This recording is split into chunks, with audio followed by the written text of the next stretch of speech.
Shooting on campus. Great school with an amazing culture, and it's just been ruined by gun violence. And members of the school community say they weren't surprised. In the battle between Trump and DeSantis, DeSantis, did anyone ever hear of DeSantis? The sanctimonious DeSantis. The gloves are coming off. The DC Bureau is live with an underground attraction. We still see the focus today on civil rights at the Lincoln Memorial. At the Lincoln Memorial. And why is the tap water yellow in part of Palm Beach County? Yeah, there's definitely like a chlorine taste to the water. These stories and more coming up on Newsbreak. Hello, South Florida. I'm Hawa Ezel. And I'm Julian Davis. Today's Thursday, March 23rd, 2023. Live from the South Florida Media Network's Biscayne-based studios in North Miami, this is SFMN Newsbreak. School shooting, and this time community members say there were warning signs. In Denver this morning, a manhunt continues for the 17-year-old student. Police say he's responsible for the high school shooting yesterday, injuring 2 faculty members at East High School. The most surprising thing about the shooting is how many say it doesn't surprise them. There's always a threat. There's always a bomb threat. There's always somebody threatening to come shoot up the school. There's always something where we're on lockdown. It's happened too much at the school. How much more is it going to take before people start realizing this place is a ticking time bomb? The suspect was identified as Austin Lyle. Police say he fired a gun during a daily school safety search and fled the scene. Police say 2 administrators were injured, one hospitalized in serious but stable condition, another in critical condition. Authorities have found his car abandoned on a rural road an hour from Denver.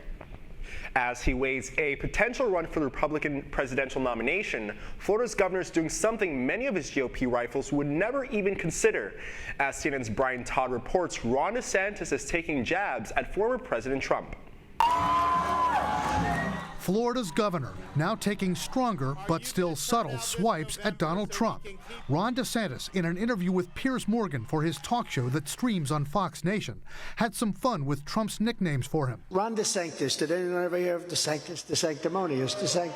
Which is your favorite nickname that Trump's given you so far? I don't know how to spell DeSanctimonious. I don't really know what it means, but I kind of like it's long. It's got a lot of vowels. I mean, so we go with that. That's fine. You can call me whatever you want. I mean, just as long as you also call me a winner. Suspended any regulation. But DeSantis also got serious with a jab at the former president when Morgan asked him about the differences between him and Trump. And obviously, the approach to COVID was different. I mean, I would have fired somebody like Fauci. So the way we run the government, I think, is no daily drama, focus on the big picture, and put points on the board.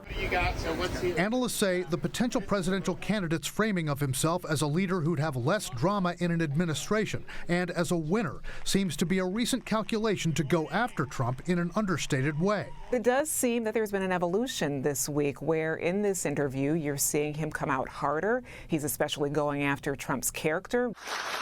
Like the moment at a news conference this week when DeSantis seemed to take advantage of Trump's legal jeopardy, specifically the possibility that the former president could be indicted soon in the Stormy Daniels case.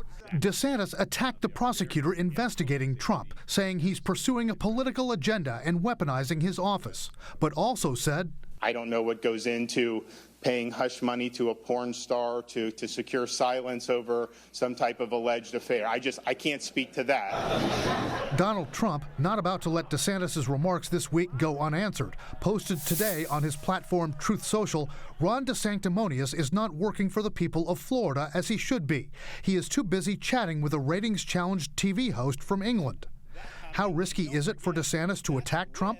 One thing he knows is whatever he does, whether he tries to ignore Donald Trump or whether he confronts Donald Trump is going to be in his face. Donald Trump is going to follow the Mike Tyson strategy that everybody has a plan until they get punched in the face. Brian Todd, CNN. We're still light years away, but plans have been unveiled for an underground museum at the Lincoln Memorial. It's where we find reporter Angela Rivas from our DC Bureau live this morning. There's visitors all around the Lincoln Memorial now, but in 3 years, these visitors will be able to venture underneath the structure to get an entirely different experience that highlights the architecture of the 1900s and the historic role the landmark has played in civil protests and national celebrations.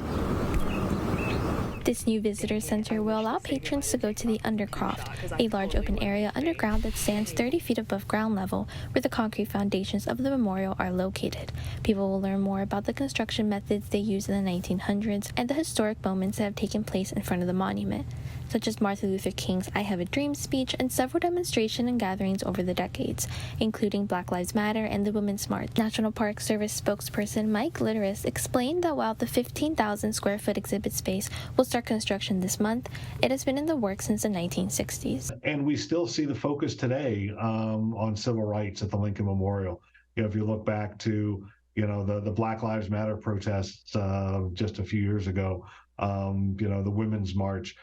Those events are still focusing on the Lincoln Memorial. It's still a relevant story, and it's a good time to tell that story. This visitor center will focus on how the meaning of the Lincoln Memorial has changed over the years, from being a backdrop for national celebrations to being the location where Americans go to exercise their First Amendment rights. FIU professor Dr. Marvin Dunn specializes in Black history and says he believes its construction is a step in the right direction. So expanding upon this so that we have even more information and more stimulation on this subject is absolutely wonderful. Frankly, I'm surprised that it's being done, given the amount of money I'm sure that's involved in it, at a time when our government is moving away from this sort of thing. So it's a very, very, very wonderful step in the right direction. Litteris also added that the visitor center will be open just in time for the 250th anniversary of our country's independence. I'm Angela Rivas in Washington, D.C. for the South Florida Media Network. Say goodbye to TikTok, potentially. The Biden administration is planning to ban the renowned social media app from the United States unless the company separates from ByteDance, TikTok's Chinese parent company.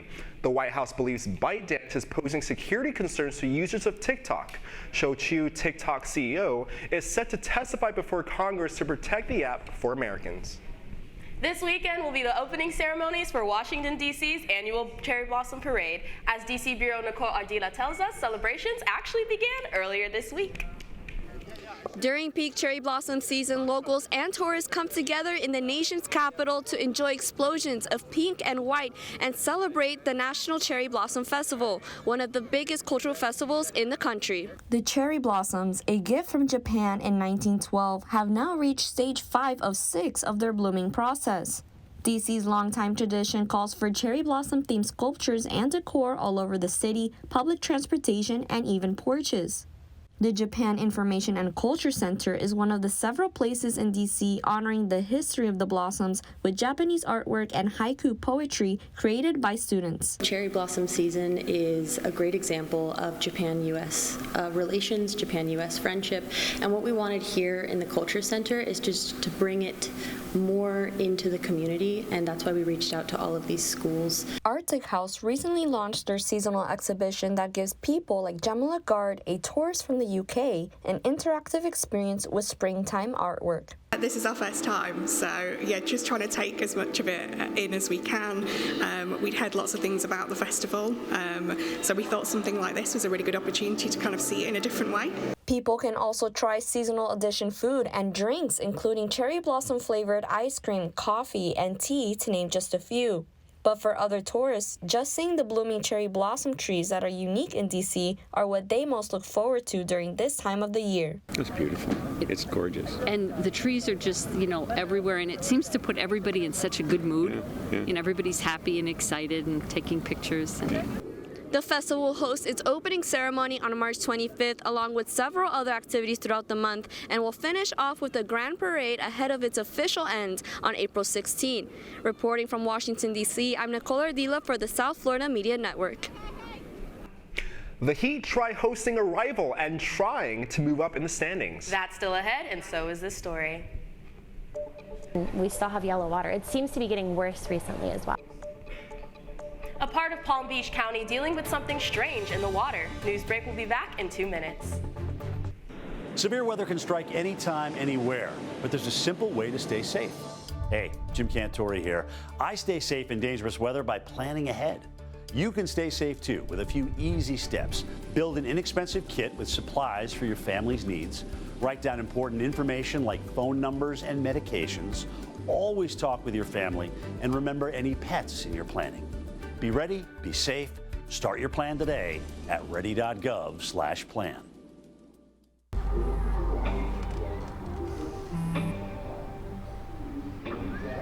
I don't know why you're so sad. You've got a roof over your head. You gotta stop with that depressing stuff. That's what white people think. You all right? It just feels like it's coming from everywhere. Do you want to talk about it? You can talk to me if you're feeling sad. Whenever you need to talk, I'm here, okay?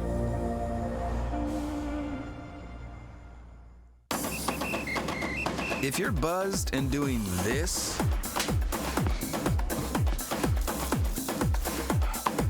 to make yourself feel okay to drive, ZWX.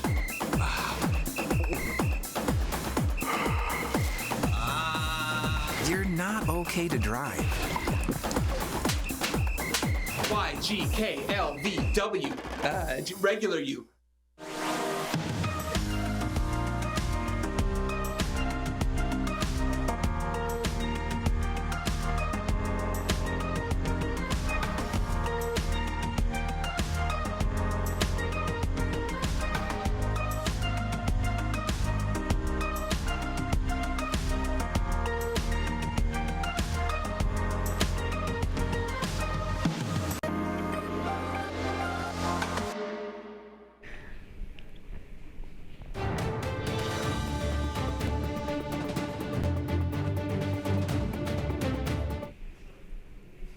Water worries in one part of South Florida.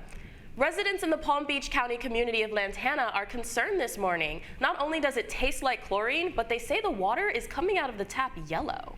The town of Lantana says the water is safe to drink and the yellow color is from iron that is naturally occurring in the water supply. Town officials say they're doing a $4 million project that started last March, which includes replacing the town's high-service pumps which deliver water to residents. The project also includes renovating the water filtration system at the town's water plant.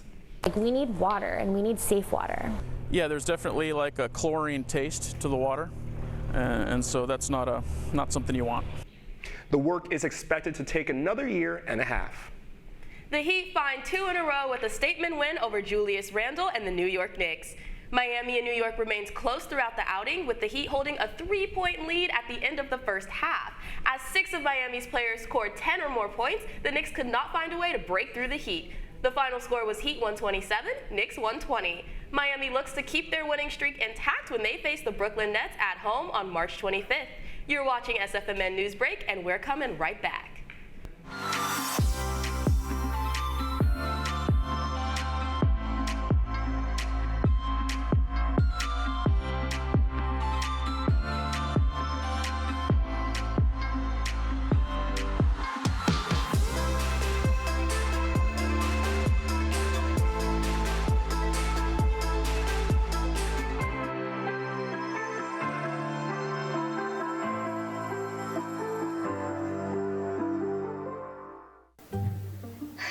I could really use a new tablet. I just don't have the money. Let me ask you something. Do you have a Pell Grant? Yes? You do know you can get a free tablet, right? Did you say free? Yeah, free. It's simple. And the application is done in the store. I could really use a tablet. Go get one. Another satisfied customer. Stop by Panthertech in the Graham Center at FIU MMC today to speak with one of our associates to get your free tablet. Type 2 diabetes can have a big impact on your life. But how can it be prevented? Well, the first step is knowing if you have something called prediabetes. Take the 1-minute risk test today at doihaveprediabetes.org.